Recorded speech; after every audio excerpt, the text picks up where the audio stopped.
The Yellow Face, by Arthur Conan Doyle. In publishing these short sketches based upon the numerous cases in which my companion's singular gifts have made us the listeners to, and eventually the actors in, some strange drama, it is only natural that I should dwell rather upon his successes than upon his failures.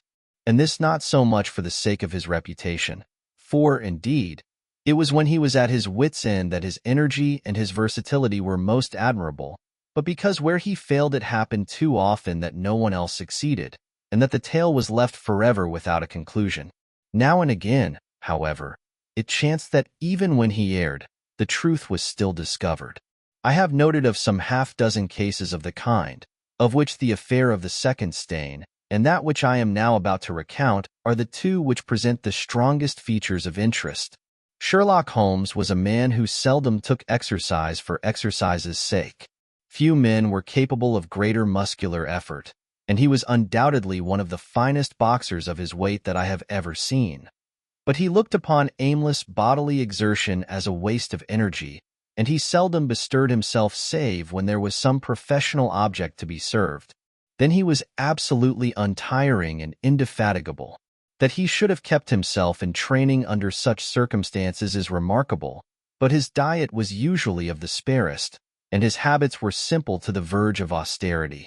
Save for the occasional use of cocaine, he had no vices, and he only turned to the drug as a protest against the monotony of existence when cases were scanty and the papers uninteresting. One day in early spring he had so far relaxed as to go for a walk with me in the park, where the first faint shoots of green were breaking out upon the elms, and the sticky spearheads of the chestnuts were just beginning to burst into their five-fold leaves.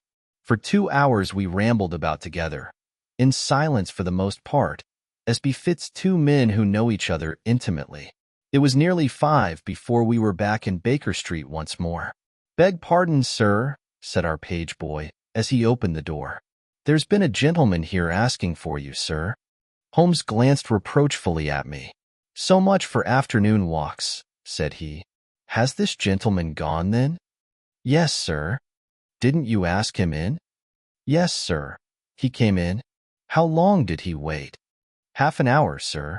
He was a very restless gentleman, sir, a walkin' and a stampin' all the time he was here. I was waitin' outside the door, sir, and I could hear him. At last he outs into the passage, and he cries, 'Is that man never goin' to come?' Those were his very words, sir. 'You'll only need to wait a little longer,' says I. 'Then I'll wait in the open air, for I feel half choked,' says he. 'I'll be back before long.' And with that he ups and he outs, and all I could say wouldn't hold him back." "Well, well, you did your best," said Holmes, as we walked into our room. "It's very annoying, though, Watson. I was badly in need of a case, and this looks, from the man's impatience, as if it were of importance. Hullo, that's not your pipe on the table. He must have left his behind him. A nice old briar with a good long stem of what the tobacconists call amber. I wonder how many real amber mouthpieces there are in London. Some people think that a fly in it is a sign. Well, he must have been disturbed in his mind to leave a pipe behind him which he evidently values highly." "How do you know that he values it highly?" I asked. "Well, I should put the original cost of the pipe at 7 and 6 pence. Now it has, you see, been twice mended, once in the wooden stem and once in the amber. Each of these mends, done, as you observe, with silver bands, must have cost more than the pipe did originally. The man must value the pipe highly when he prefers to patch it up rather than buy a new one with the same money." "Anything else?" I asked, for Holmes was turning the pipe about in his hand and staring at it in his peculiar pensive way. He held it up and tapped on it with his long, thin forefinger, as a professor might who was lecturing on a bone. "Pipes are occasionally of extraordinary interest," said he. "Nothing has more individuality, save perhaps watches and bootlaces. The indications here, however, are neither very marked nor very important. The owner is obviously a muscular man, left-handed, with an excellent set of teeth, careless in his habits, and with no need to practice economy. My friend threw out the information in a very offhand way, but I saw that he cocked his eye at me to see if I had followed his reasoning. "You think a man must be well-to-do if he smokes a 7-shilling pipe," said I. "This is Grosvenor mixture at 8 pence an ounce," Holmes answered, knocking a little out on his palm. "As he might get an excellent smoke for half the price, he has no need to practice economy." "And the other points?" "He has been in the habit of lighting his pipe at lamps and gas jets. You can see that it is quite charred all down one side. Of course a match could not have done that. Why should a man hold a match to the side of his pipe? But you cannot light it at a lamp without getting the bowl charred. And it is all on the right side of the pipe. From that I gather that he is a left-handed man. You hold your own pipe to the lamp and see how naturally you, being right-handed, hold the left side to the flame. You might do it once the other way, but not as a constancy. This has always been held so. Then he has bitten through his amber. It takes a muscular, energetic fellow, and one with a good set of teeth, to do that. But if I am not mistaken, I hear him upon the stair, so we shall have something more interesting than his pipe to study." An instant later our door opened, and a tall young man entered the room. He was well but quietly dressed in a dark gray suit, and carried a brown wide-awake in his hand. I should have put him at about 30, though he was really some years older. "I beg your pardon," said he, with some embarrassment. "I suppose I should have knocked." "Yes, of course I should have knocked. The fact is that I am a little upset, and you must put it all down to that." He passed his hand over his forehead like a man who is half-dazed, and then fell rather than sat down upon a chair. "I can see that you have not slept for a night or two," said Holmes, in his easy, genial way. "That tries a man's nerves more than work, and more even than pleasure. May I ask how I can help you?" "I wanted your advice, sir. I don't know what to do, and my whole life seems to have gone to pieces." "You wish to employ me as a consulting detective?" "Not that only. I want your opinion as a judicious man, as a man of the world. I want to know what I ought to do next. I hope to God you'll be able to tell me."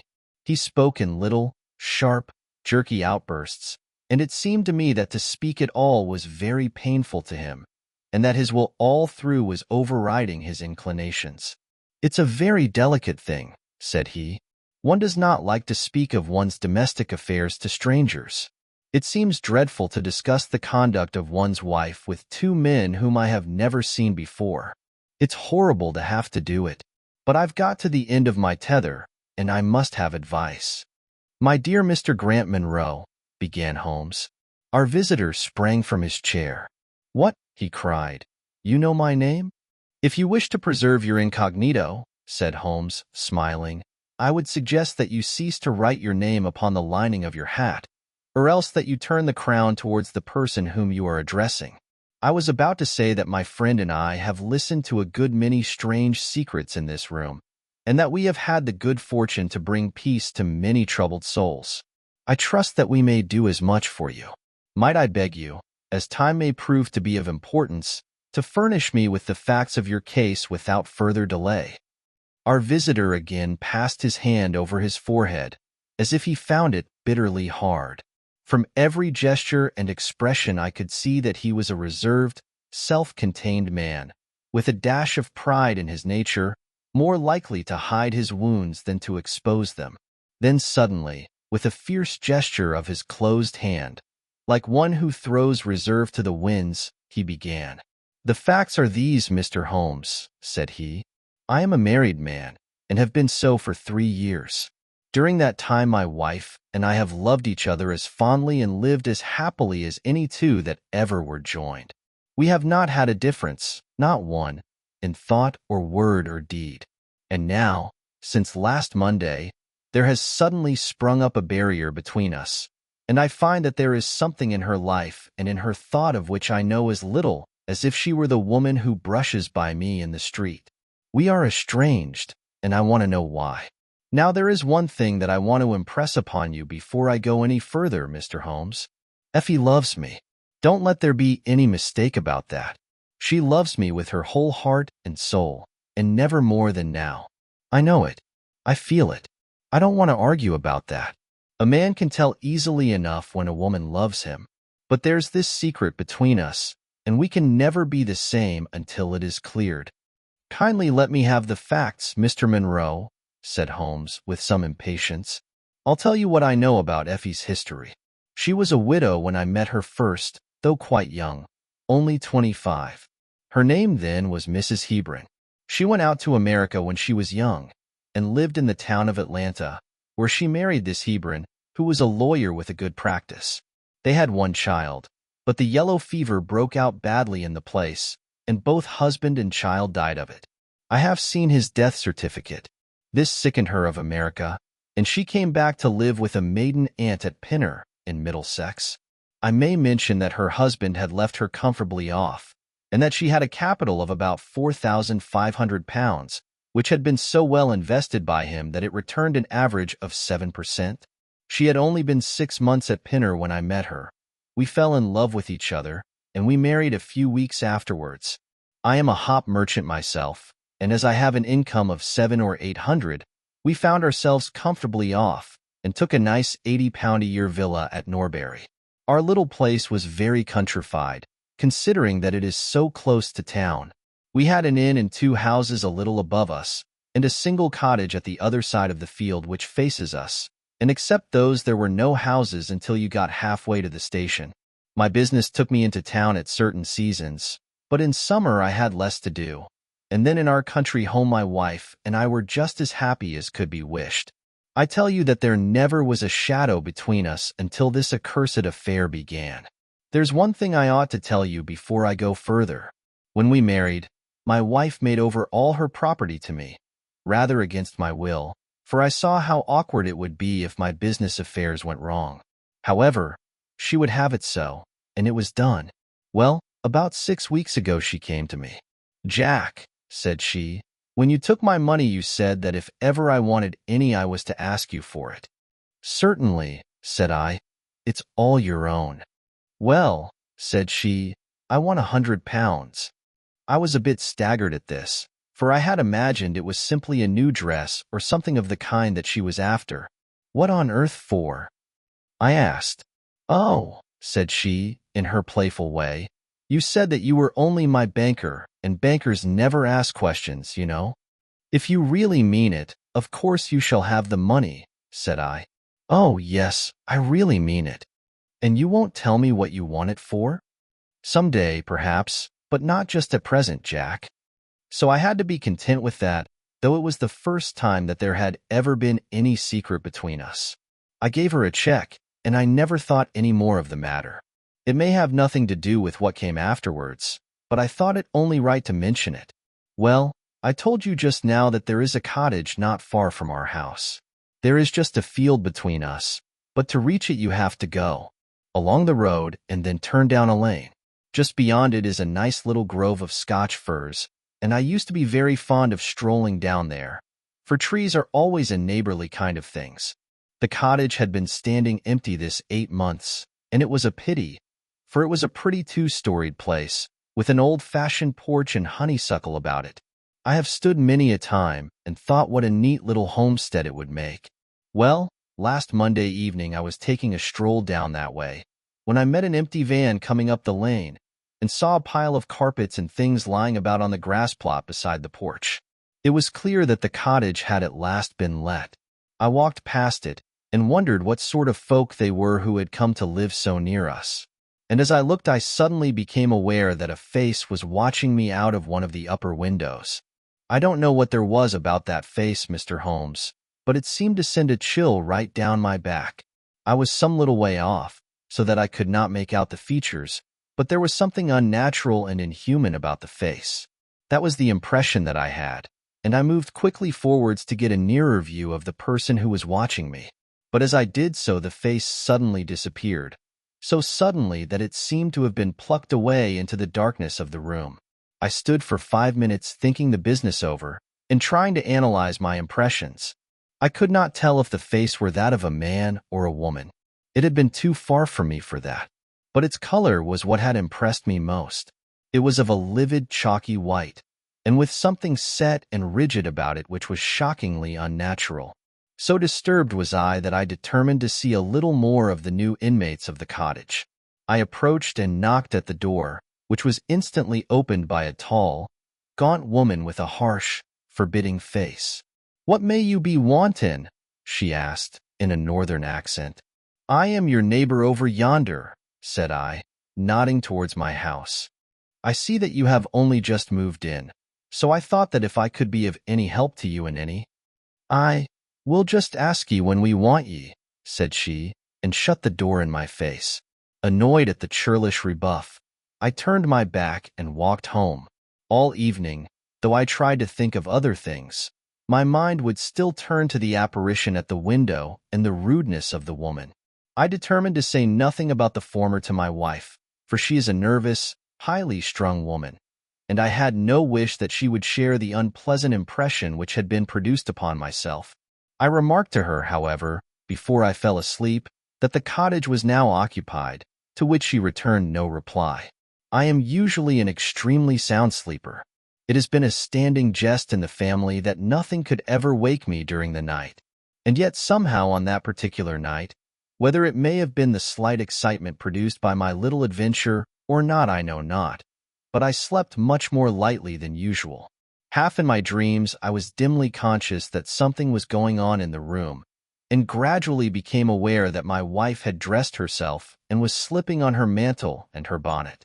My lips were parted to murmur out some sleepy words of surprise or remonstrance at this untimely preparation, when suddenly my half-opened eyes fell upon her face, illuminated by the candlelight, and astonishment held me dumb. She wore an expression such as I had never seen before, such as I should have thought her incapable of assuming. She was deadly pale and breathing fast, glancing furtively towards the bed as she fastened her mantle, to see if she had disturbed me. Then, thinking that I was still asleep, she slipped noiselessly from the room, and an instant later I heard a sharp creaking which could only come from the hinges of the front door. I sat up in bed and rapped my knuckles against the rail to make certain that I was truly awake. Then I took my watch from under the pillow. It was 3 a.m. What on this earth could my wife be doing out on the country road at 3 a.m? I had sat for about 20 minutes turning the thing over in my mind and trying to find some possible explanation. The more I thought, the more extraordinary and inexplicable did it appear. I was still puzzling over it when I heard the door gently close again, and her footsteps coming up the stairs. "Where in the world have you been, Effie?" I asked as she entered. She gave a violent start and a kind of gasping cry when I spoke, and that cry and start troubled me more than all the rest, for there was something indescribably guilty about them. My wife had always been a woman of a frank, open nature, and it gave me a chill to see her slinking into her own room and crying out and wincing when her own husband spoke to her. "You awake, Jack?" she cried, with a nervous laugh. "Why, I thought that nothing could awake you. Where have you been?" I asked, more sternly. "I don't wonder that you are surprised," said she, and I could see that her fingers were trembling as she undid the fastenings of her mantle. "Why, I never remember having done such a thing in my life before. The fact is that I felt as though I were choking, and had a perfect longing for a breath of fresh air. I really think that I should have fainted if I had not gone out. I stood at the door for a few minutes, and now I am quite myself again." All the time that she was telling me this story, she never once looked in my direction, and her voice was quite unlike her usual tones. It was evident to me that she was saying what was false. I said nothing in reply, but turned my face to the wall, sick at heart, with my mind filled with 1,000 venomous doubts and suspicions. What was it that my wife was concealing from me? Where had she been during that strange expedition? I felt that I should have no peace until I knew, and yet I shrank from asking her again after once she had told me what was false. All the rest of the night I tossed and tumbled, framing theory after theory, each more unlikely than the last. I should have gone to the city that day, but I was too disturbed in my mind to be able to pay attention to business matters. My wife seemed to be as upset as myself, and I could see from the little questioning glances which she kept shooting at me that she understood that I disbelieved her statement, and that she was at her wits' end what to do. We hardly exchanged a word during breakfast, and immediately afterwards I went out for a walk, that I might think the matter out in the fresh morning air. I went as far as the Crystal Palace, spent an hour in the grounds, and was back in Norbury by 1 o'clock. It happened that my way took me past the cottage, and I stopped for an instant to look at the windows, and to see if I could catch a glimpse of the strange face, which had looked out at me on the day before. As I stood there, imagine my surprise, Mr. Holmes, when the door suddenly opened and my wife walked out. I was struck dumb with astonishment at the sight of her, but my emotions were nothing to those which showed themselves upon her face when our eyes met. She seemed for an instant to wish to shrink back inside the house again, and then, seeing how useless all concealment must be, she came forward, with a very white face and frightened eyes which belied the smile upon her lips. "Ah, Jack," she said, "I have just been in to see if I can be of any assistance to our new neighbors." "Why do you look at me like that, Jack? You are not angry with me?" "So," said I, "this is where you went during the night." "What do you mean?" she cried. "You came here. I am sure of it. Who are these people, that you should visit them at such an hour?" "I have not been here before. How can you tell me what you know is false?" I cried. "Your very voice changes as you speak. When have I ever had a secret from you?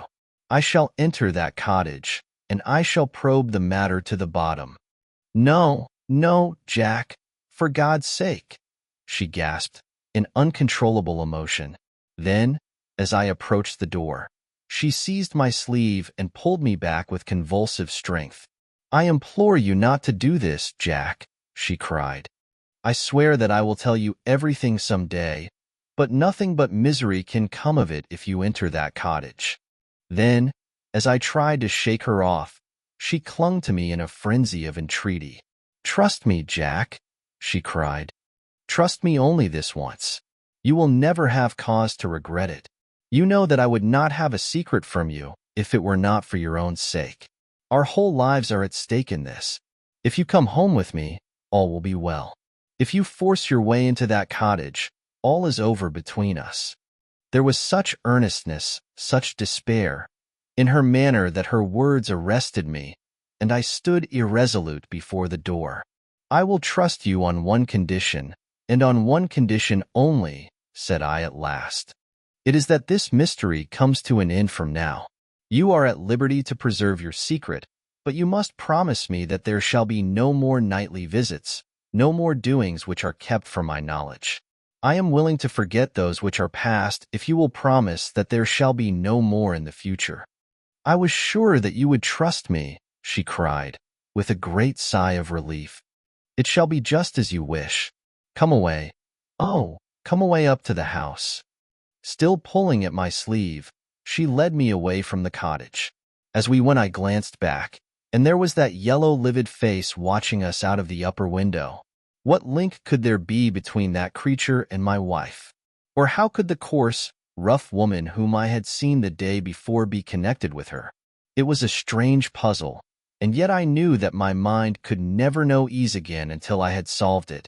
For 2 days after this I stayed at home, and my wife appeared to abide loyally by our engagement, for, as far as I know, she never stirred out of the house.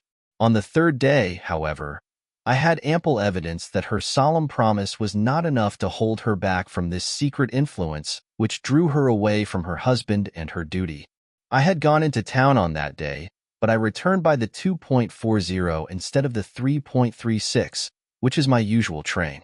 As I entered the house, the maid ran into the hall with a startled face. "Where is your mistress?" I asked. "I think that she has gone out for a walk," she answered. My mind was instantly filled with suspicion. I rushed upstairs to make sure that she was not in the house. As I did so, I happened to glance out of one of the upper windows, and saw the maid with whom I had just been speaking running across the field in the direction of the cottage. Then, of course, I saw exactly what it all meant. My wife had gone over there, and had asked the servant to call her if I should return. Tingling with anger, I rushed down and hurried across, determined to end the matter once and forever. I saw my wife and the maid hurrying back along the lane, but I did not stop to speak with them. In the cottage lay the secret which was casting a shadow over my life. I vowed that, come what might, it should be a secret no longer. I did not even knock when I reached it, but turned the handle and rushed into the passage. It was all still and quiet upon the ground floor. In the kitchen a kettle was singing on the fire, and a large black cat lay coiled up in the basket. But there was no sign of the woman whom I had seen before. I ran into the other room, but it was equally deserted. Then I rushed up the stairs, only to find 2 other rooms empty and deserted at the top. There was no one at all in the whole house. The furniture and pictures were of the most common and vulgar description, save in the one chamber at the window of which I had seen the strange face. That was comfortable and elegant, and all my suspicions rose into a fierce bitter flame when I saw that on the mantelpiece stood a copy of a full-length photograph of my wife, which had been taken at my request only 3 months ago. I stayed long enough to make certain that the house was absolutely empty. Then I left it, feeling a weight at my heart such as I had never had before. My wife came out into the hall as I entered my house, but I was too hurt and angry to speak with her, and pushing past her, I made my way into my study. She followed me, however, before I could close the door. "I am sorry that I broke my promise, Jack," said she, "but if you knew all the circumstances I am sure that you would forgive me." "Tell me everything, then," said I. "I cannot, Jack, I cannot," she cried. "Until you tell me who it is that has been living in that cottage, and who it is to whom you have given that photograph, there can never be any confidence between us," said I, and breaking away from her, I left the house. That was yesterday, Mr. Holmes, and I have not seen her since, nor do I know anything more about this strange business. It is the first shadow that has come between us, and it has so shaken me that I do not know what I should do for the best. Suddenly this morning it occurred to me that you were the man to advise me, so I have hurried to you now, and I place myself unreservedly in your hands. If there is any point which I have not made clear, pray question me about it. But, above all, tell me quickly what I am to do, for this misery is more than I can bear." Holmes and I had listened with the utmost interest to this extraordinary statement, which had been delivered in the jerky, broken fashion of a man who was under the influence of extreme emotions. My companion sat silent for some time, with his chin upon his hand, lost in thought. "Tell me," said he at last, "could you swear that this was a man's face which you saw at the window? Each time that I saw it I was some distance away from it, so that it is impossible for me to say. You appear, however, to have been disagreeably impressed by it. It seemed to be of an unnatural color, and to have a strange rigidity about the features. When I approached, it vanished with a jerk. How long is it since your wife asked you for £100? "Nearly 2 months. "Have you ever seen a photograph of her first husband?" "No. There was a great fire at Atlanta very shortly after his death, and all her papers were destroyed. And yet she had a certificate of death. You say that you saw it." "Yes. She got a duplicate after the fire." "Did you ever meet anyone who knew her in America?" "No." "Did she ever talk of revisiting the place?" "No." "Or get letters from it?" "No." "Thank you. I should like to think over the matter a little now. If the cottage is now permanently deserted, we may have some difficulty. If, on the other hand, as I fancy is more likely, the inmates were warned of your coming and left before you entered yesterday, then they may be back now, and we should clear it all up easily. Let me advise you, then, to return to Norbury and to examine the windows of the cottage again. If you have reason to believe that it is inhabited, do not force your way in, but send a wire to my friend and me. We shall be with you within an hour of receiving it, and we shall then very soon get to the bottom of the business." "And if it is still empty?" "In that case I shall come out tomorrow and talk it over with you. Goodbye. And above all, do not fret until you know that you really have a cause for it." "I am afraid that this is a bad business, Watson," said my companion, as he returned after accompanying Mr. Grant Munro to the door. "What do you make of it?" "It had an ugly sound," I answered. "Yes, there's blackmail in it, or I am much mistaken." "And who is the blackmailer?" Well, it must be the creature who lives in the only comfortable room in the place and has her photograph above his fireplace. Upon my word, Watson, there is something very attractive about that livid face at the window, and I would not have missed the case for worlds. You have a theory? Yes, a provisional one, but I shall be surprised if it does not turn out to be correct. This woman's first husband is in that cottage. Why do you think so? How else can we explain her frenzied anxiety that her second one should not enter it? The facts, as I read them, are something like this. This woman was married in America. Her husband developed some hateful qualities. Or shall we say that he contracted some loathsome disease and became a leper or an imbecile? She flies from him at last, returns to England, changes her name, and starts her life, as she thinks, afresh. She has been married 3 years and believes that her position is quite secure, having shown her husband the death certificate of some man whose name she has assumed, when suddenly her whereabouts is discovered by her first husband. Or, we may suppose, by some unscrupulous woman who has attached herself to the invalid. They write to the wife and threaten to come and expose her. She asks for £100 and endeavors to buy them off. They come in spite of it, and when the husband mentions casually to the wife that there are newcomers in the cottage, she knows in some way that they are her pursuers. She waits until her husband is asleep, and then she rushes down to endeavor to persuade them to leave her in peace. Having no success, she goes again next morning, and her husband meets her, as he has told us, as she comes out. She promises him then not to go there again.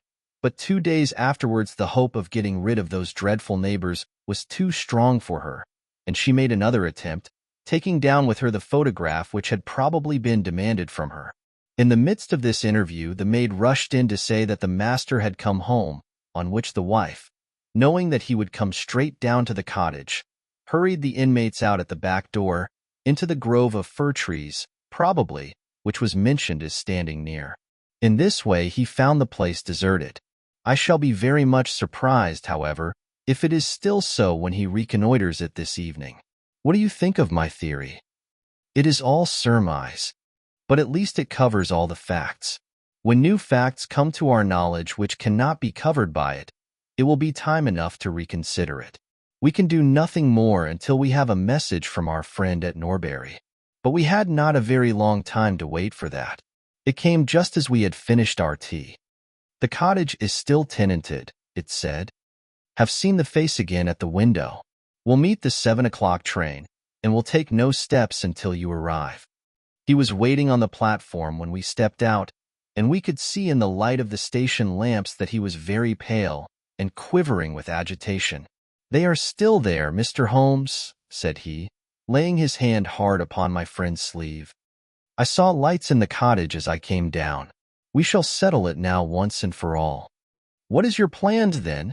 Asked Holmes, as he walked down the dark tree-lined road. I am going to force my way in and see for myself who is in the house. I wish you both to be there as witnesses. You are quite determined to do this, in spite of your wife's warning that it is better that you should not solve the mystery? Yes, I am determined. Well, I think that you are in the right. Any truth is better than indefinite doubt. We had better go up at once.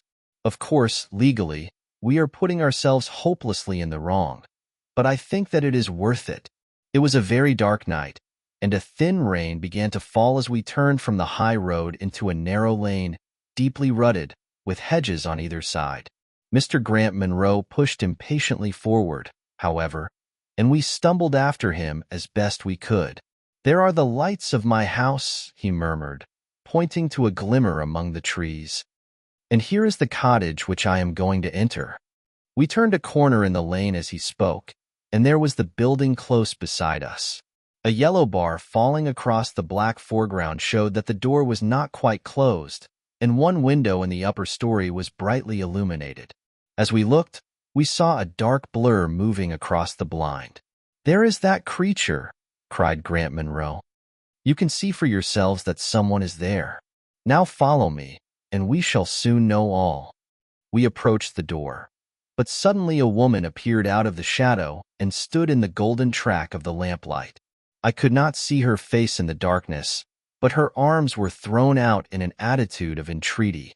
"For God's sake, don't, Jack," she cried. "I had a presentiment that you would come this evening. Think better of it, dear. Trust me again, and you will never have cause to regret it." "I have trusted you too long, Effie," he cried, sternly. "Leave go of me. I must pass you. My friends and I are going to settle this matter once and forever." He pushed her to one side, and we followed closely after him. As he threw the door open, an old woman ran out in front of him and tried to bar his passage, but he thrust her back, and an instant afterwards we were all upon the stairs. Grant Munro rushed into the lighted room at the top, and we entered at his heels. It was a cozy, well-furnished apartment, with 2 candles burning upon the table and 2 upon the mantelpiece. In the corner, stooping over a desk, there sat what appeared to be a little girl. Her face was turned away as we entered, but we could see that she was dressed in a red frock and that she had long white gloves on. As she whisked round to us, I gave a cry of surprise and horror. The face which she turned towards us was of the strangest livid tint, and the features were absolutely devoid of any expression. An instant later the mystery was explained. Holmes, with a laugh, passed his hand behind the child's ear. A mask peeled off from her countenance, and there was a little, coal-black negress, with all her white teeth flashing in amusement at our amazed faces. I burst out laughing, out of sympathy with her merriment, but Grant Munro stood staring, with his hand clutching his throat. "My God!" he cried. "What can be the meaning of this?" "I will tell you the meaning of it," cried the lady, sweeping into the room with a proud, set face. "You have forced me, against my own judgment, to tell you, and now we must both make the best of it. My husband died at Atlanta. My child survived." "Your child?" She drew a large silver locket from her bosom. "You have never seen this open?" I understood that it did not open. She touched a spring, and the front hinged back. There was a portrait within of a man strikingly handsome and intelligent-looking, but bearing unmistakable signs upon his features of his African descent. "That is John Hebron of Atlanta," said the lady, "and a nobler man never walked the earth. I cut myself off from my race in order to wed him, but never once while he lived did I for an instant regret it. It was our misfortune that our only child took after his people rather than mine. It is often so in such matches, and little Lucy is darker far than ever her father was. But dark or fair, she is my own dear little girlie, and her mother's pet." The little creature ran across at the words and nestled up against the lady's dress. "When I left her in America," she continued, "it was only because her health was weak, and the change might have done her harm. She was given to the care of a faithful Scotchwoman who had once been our servant.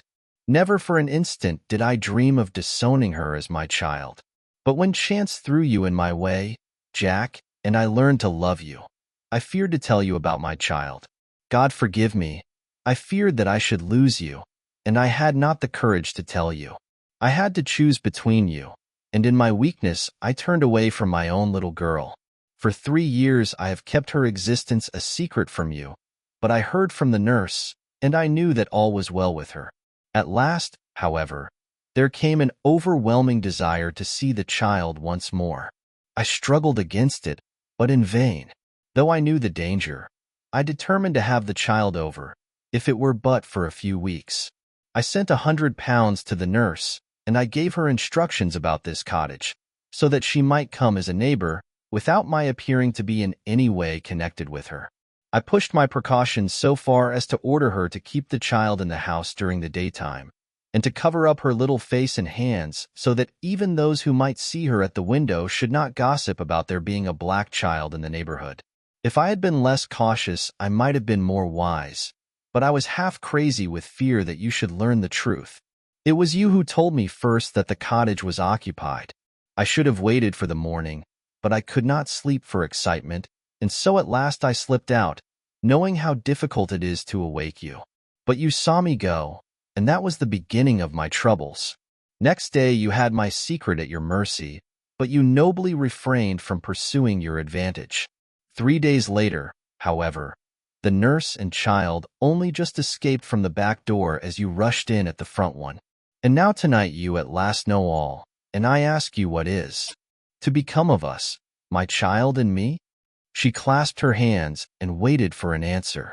It was a long 10 minutes before Grant Munro broke the silence, and when his answer came it was one of which I love to think.